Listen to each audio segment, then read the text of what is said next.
Friends, good morning అందరికి. ఈరోజు వచ్చేసి ఝాన్సీ లక్ష్మీబాయి గారి బర్త్డే అనమాట. ఆవిడ పుట్టింది వచ్చేసి 19th నవంబర్ 1830లో పుట్టారు. సారీ 1828లో పుట్టారు. చనిపోయింది వచ్చేసి 1858లో చనిపోయారు అన్నమాట. 30 yearsకి చనిపోయారు ఆవిడ. మనకు తెలిసిందే బ్రిటిష్ వాళ్ళని ఎంత గడగడలాడించిందో. ఆవిడ వచ్చేసి పుట్టింది మహారాష్ట్రలో అయినా సరే వెళ్ళింది మామూలుగా ఉత్తరప్రదేశ్లో కింగ్ని పెళ్లి చేసుకోవడం వల్ల అటు వెళ్ళిందనమాట.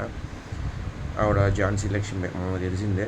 మామూలు ఎక్కువ బాయ్స్ అంటే మామూలుగా బాయ్ అంటే బాయ్స్ కాదు, BAI వీళ్ళు ఎక్కువ మహారాష్ట్రలో ఉంటారు. వాళ్ళ ఫాదర్ వాళ్ళు మహారాష్ట్ర అనమాట. తర్వాత ఉత్తరప్రదేశ్ కింగ్ని చేసుకోవడం వల్ల అక్కడ వెళ్ళిందనమాట ఝాన్సీ లక్ష్మీబాయి గారు. సో మనకు తెలిసిందే బ్రిటిష్ వాళ్ళ మీద చాలా పోరాటం చేశారు ఝాన్సీ లక్ష్మీబాయి గారు. తర్వాత వాళ్ళ కొడుకు దామోదర్ గారు కూడా చాలా గ్రేట్ రూలర్ అని చెప్పుకోవచ్చు. అండ్ అలా హస్బెండ్ గంగాధర్ గారు కూడా చాలా గ్రేట్ కింగ్ అని చెప్పుకోవచ్చు. 30 yearsకే చనిపోయింది.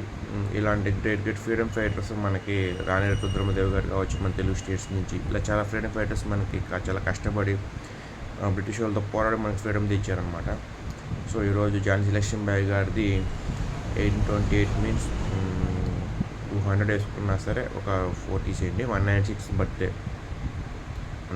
బర్త్డే. సో ఝాన్సీ లక్ష్మీబాయి గారు అమర్ రహే మేడం. అండ్ మీరు ఎక్కడున్నా సరే బాగుండాలి. అండ్ సెల్యూట్ మేడం అండ్ జోహార్ madam. Thank you so much. And మీలో ఝాన్సీ లక్ష్మీబాయి గారి ఫ్రెండ్స్ అందరూ ఖచ్చితంగా కాన్వర్సేషన్ చేయడం మర్చిపోమాకండి. నేనైతే వేరే అభిమాని ఝాన్సీ లక్ష్మీబాయి గారికి. ఆవిడ పరిగిలెత్తిచ్చిన ఈ ఫ్రీడమ్ ఫైటర్ అదే బ్రిటిష్ వాళ్ళని మనం చూస్తే కనుక హళ్ళెత్తిపోతాం అనమాట. దారుణం పరిగెత్తించిన దాన్ని.